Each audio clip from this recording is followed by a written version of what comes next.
Hello. You? It'll be okay. Yuno's here to protect you. Today's Valentine's Day, and the yandere is easily the most romantic of the dairy types. Yuno Gasai is well known for being the queen of yanderes, but if there's a king of yanderes, I think it would have to be Joe Goldberg. I'll start with Joe since I've covered him in other videos. His best feat is when he jumps off a bridge to an alive. Oh, wait, I said that wrong. What I meant to say was, kill yourself. as in committing suicide, which comes out to 16,890 to point for 568965517 joules, all level.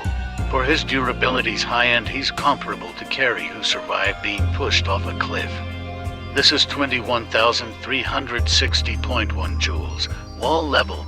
For speed, he dodged an arrow, which is 61 point for 306-307 for to 3 meters per second, subsonic. As for Yuno, I'll obviously be using human Yuno and not God of Time Yuno. Her best speed feat is dodging explosions. For selling out my poor Yuki! Which varies in speed depending on the explosive, and all we know about them is that they're meant for demolition. Soviet black eyesore of a pen, they keep you rigged up until your hormones burn out. It's been rigged. We're talking demolition's great explosives. At the absolute slowest, dodging the second explosion is Mach 7. Hypersonic, and her dodging the first explosion at the absolute fastest is Mach 18. Hypersonic plus. She gets hit by the third explosion and keeps running like nothing happened, using shots from the outside. The explosion would be around 1.10 tons of TNT, building level, but the portion that Yuno would have tanked would be 11,150,000 joules, wall level. A full body tackle from Yuno at full speed would yield a kinetic energy of 0.36758186828999138 tons of TNT, small building level, which is close to just straight up building level. And yes, her combat speed is shown comparable to her travel speed. She's also comparable to Akai's, who got slammed into the ground by Diaz, which is 0.06 for 6 tons of TNT, showing consistency with her being small building level.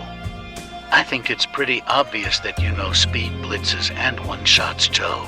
In general, the anime characters tend to be better than the Western characters, especially when it comes to speed.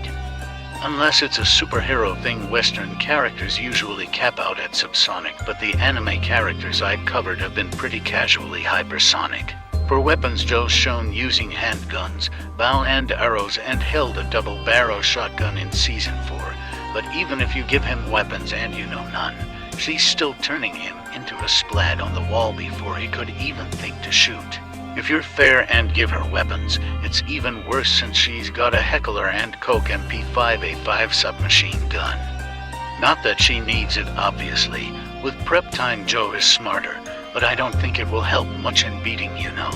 He could try setting things up to have the police go after her for him, but Yuno has soloed an entire SWAT team with only a revolver before, so he'd just be getting a bunch of cops killed. There's also the fact that she'd get prep time as well, meaning she probably retreats to an abandoned town and starts setting up saw traps. A pickaxe when you open doors, a guest chamber, and watching it all from a control room through cameras, where she can control the power of the buildings. Even if Joe does find her and get through all the traps the second they're face to face, she just kill him. There's also the fact that in character Joe would be reluctant to hurt her. Even at the end of Season 4, when he accepts his dark side, he's still not all that bad. When he sees what he thinks is Reagan about to be raped in Season 5, he tries to save her. He's always had a weakness for kids. He wouldn't kill the 19-year-old Theo and was protective of the 15-year-old Illy, so in character he wouldn't be willing to kill the 14-year-old Yuno. Well, technically she's 16 because of time travel, but the point is he'd view her as a kid. Yuno, on the other hand, stabbed a 5-year-old through the heart without a second thought. She was also responsible for the destruction of the universe twice. Which isn't a lot, but it's weird that it happened twice, right? How, if Yuki didn't stop her, she'd have done it a third time. Since it's Valentine's Day, I'll end on a random Valentine fact. The reason a love heart doesn't look like a real heart is because it's designed to look like a girl's ass when she bends over. Well, that's everything. Good.